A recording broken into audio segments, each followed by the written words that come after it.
এখনো পর্যন্ত এক শ্রেণীর মিডিয়া প্রচার করে এই দেশে ইসলাম এসেছে তরবারির জোরে, বন্দুকের জোরে, গুলির জোরে, অথচ ইতিহাস কোনো প্রমাণ নেই। মাত্র 2015 থেকে শুরু করে 2020 পর্যন্ত, মানে 2020 পর্যন্ত, এই 5 বছরের ভিতরে 2015 থেকে 2020 পর্যন্ত ইন্ডিয়াতে 13 লক্ষ মানুষ ইসলাম গ্রহণ করেছে। সুবহানাল্লাহ বলবেন না ভাই? 13 লক্ষ মানুষ ইসলাম গ্রহণ করেছে। বলেন তো কোন যুদ্ধ হয়েছে ইন্ডিয়াতে? মানুষকে দিন গ্রহণ করানোর জন্য কোন যুদ্ধ হয়েছে? যুদ্ধ হয়নি। আর যে ব্যক্তিগুলো দিন গ্রহণ করেছে তারা কোনো সাধারণ ব্যক্তি নয়, তারা জেনে বুঝে ইসলামকে গ্রহণ করেছে। তারা কি বুঝেছে?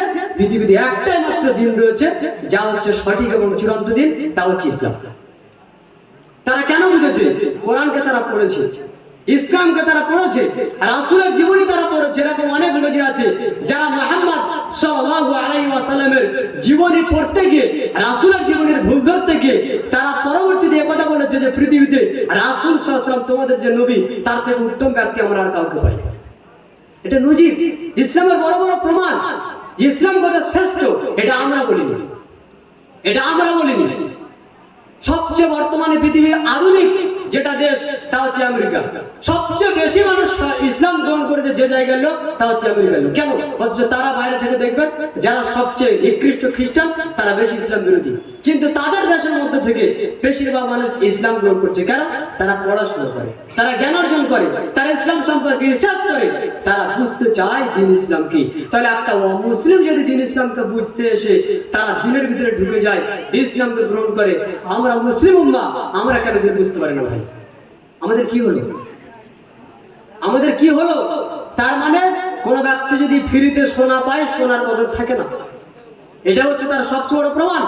ফ্রিতে আপনি কোনো জিনিস পেলে তার কদর আপনার নিকটে থাকবে না। যারা ফ্রিতে পায় না, কষ্টে পায়, তাদের জন্য এটা খুব কষ্টকর বিষয়। অথচ আমাদের দেশে ইন্ডিয়াতে ইসলাম এসেছে কিভাবে? ইসলাম এসেছে জ্ঞান দিয়ে। আপনারা হয়তো জানবেন, কেরালা আপনারা নাম শুনেছেন তো? কেরালা পেরুমাল বংশের শেষ রাজা চেরুমান, কি নাম? চেরুমান, চেরুমান পেরুমাল। তিনি হচ্ছেন পেরুমাল বংশের শেষ রাজা।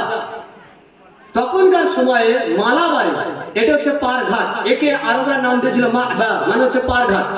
এখানে আরব বণিকরা যাতায়াত করত ব্যবসা বাণিজ্যের জন্য। তারা চীন, পারস্য, হেজাজ, মিশর এই সমস্ত এলাকাতে সফর করত ব্যবসার জন্য। আর তাদের পারঘাট হচ্ছে মালাবার, যেটা আমাদের ইন্ডিয়ার একটা অংশ। এখানে যাতায়াত করার কারণে ইন্ডিয়ানদের সঙ্গে তাদের একটা যোগসূত্র হয়। এটা হচ্ছে রাসূল সাল্লাল্লাহু আলাইহি ওয়াসাল্লাম নবুয়ত প্রাপ্ত হওয়ার পূর্বের ঘটনা। তাহলে তখন সাহাবারা ইসলাম গ্রহণ করেনি, মানে ইসলাম আসেনি। সেই সময় আরবের লোকেদের সঙ্গে আমাদের দেশের মানুষের কিছু পরিচয় ঘটে। কেরালার অঞ্চলের, কেরালার এলাকার কথা বলছি। পরিচয় ঘটার পরে তাদের আচার আচরণ দেখে এরা কিছুটা আকৃষ্ট হয়। পরবর্তীতে সময়ে যখন মুহাম্মদ সাল্লাল্লাহু আলাইহি ওয়াসাল্লাম নবী হলেন, তখন এই সাহাবারা তাদেরকে কিছু সংবাদ দেয় নবীর বিষয়। এই ব্যক্তি রাসূলুল্লাহ সাল্লাল্লাহু আলাইহি ওয়াসাল্লামের সঙ্গে সাক্ষাৎ করার একটা মন চাই যায়। তিনি কি করলেন? চেরুমান নিজে রাজা, পেরুমাল বংশের শেষ রাজা, ইন্ডিয়ার একজন ব্যক্তি, তিনি কি করলেন? নিজের এই সিংহাসনকে পরিত্যাগ করে চলে গেলেন মক্কায়। মুহাম্মদ সাল্লাল্লাহু আলাইহি ওয়াসাল্লামের সঙ্গে সাক্ষাৎ করলেন। সাক্ষাৎ করে তিনি ইসলাম ধর্ম গ্রহণ করলেন। সুবহানাল্লাহ। কে? একজন ইন্ডিয়ান ব্যক্তি, একজন ইন্ডিয়ান রাজা।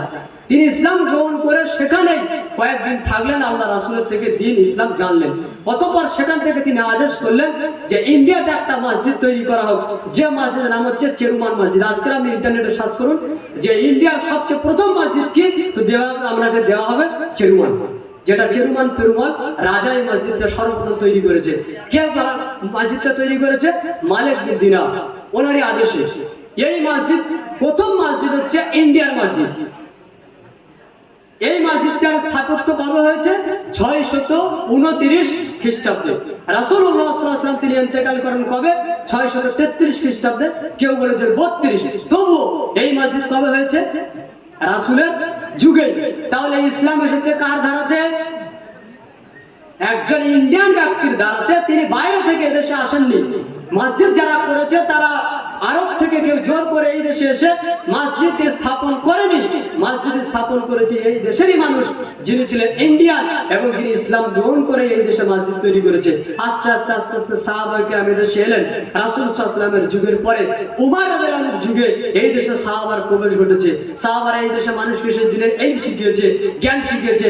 তাদের আদর্শ, তাদের নীতি, তাদের চলাচল দেখে এই দেশের মানুষ ইসলাম গ্রহণ করেছে এবং তাদের দ্বারা এই দেশের মানুষ আস্তে আস্তে আস্তে আস্তে বেড়েছে। আজকের যারা হিন্দু ধর্ম অবলম্বী মানুষ, তারা যদি কালকে ইসলাম গ্রহণ করে, তাহলে কি এই দেশ কেউ বলতে পারবে যে তুমি মুসলিম এই দেশ থেকে চলে যাও? না, বলার কোনো পাওয়ার নেই। কেন? সেই এই দেশেরই মানুষ, সে তার ধর্ম চেঞ্জ করে ইসলাম ধর্ম গ্রহণ করেছে।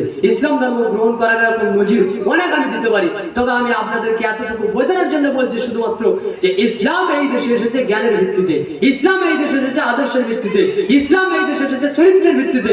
তাদের উত্তম আদর্শ, উত্তম আখলাক, উত্তম নীতিমালা দেখে মানুষ, এই দেশের মানুষ ইসলাম গ্রহণ করেছে। কাজে এই ইসলাম অপর দেশ থেকে জোরপূর্বক এই দেশে আসেনি।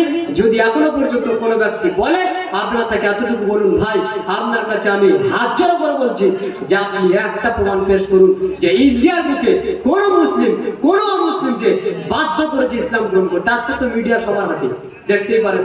এই তো কয়েক মাস আগে আপনি তো দেখেছেন, আমি তো দেখেছি যে জোরপূর্বক মানুষকে কলমা পড়ানো হচ্ছে, ভিতর কলমা, যেটা আপনাকে উচ্চারণ করতে হবে না। লা ইলাহা ইল্লাল্লাহ এটা কাউকে জোরপূর্বক বলা যাবে না। কেন? সহিহ বুখারীর হাদিস, সূরা কসস আয়াত নম্বর 56। এখানে একটা তাফসীর বলি। মুহাম্মদ সাল্লাল্লাহু আলাইহি ওয়াসাল্লামের চাচা আবু তালেব যখন তিনি মরণাপন্ন ইন্তেকাল করবেন, তখন আল্লাহ রাসূল সাল্লাল্লাহু আলাইহি ওয়াসাল্লাম বলেন, চাচা আপনি বলেন লা ইলাহা ইল্লাল্লাহ, চাচা আপনি বলেন লা ইলাহা ইল্লাল্লাহ। যদি আপনি এই বাক্য বলেন, তাহলে কিয়ামতের দিনে আমি আপনার হয়ে আল্লাহর সঙ্গে কথা বলবো। কে বলছেন?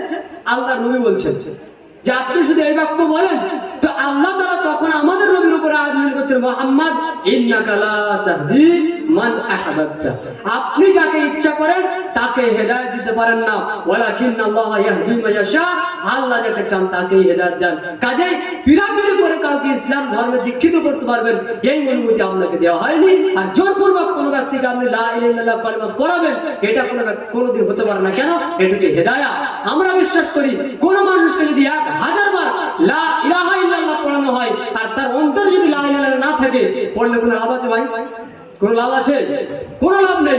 কাজে একজন অমুসলিম ব্যক্তি, হিন্দু ব্যক্তি, খ্রিস্টান ব্যক্তি যদি 1000 বার লা ইলাহা ইল্লাল্লাহ লা ইলাহা ইল্লাল্লাহ পাঠ করে, আর ওই ব্যক্তি যদি মনে মনে বলে আমি আল্লাহকে মানি না, আমি দ্বীন ইসলাম মানি না, কোন উপকার আছে?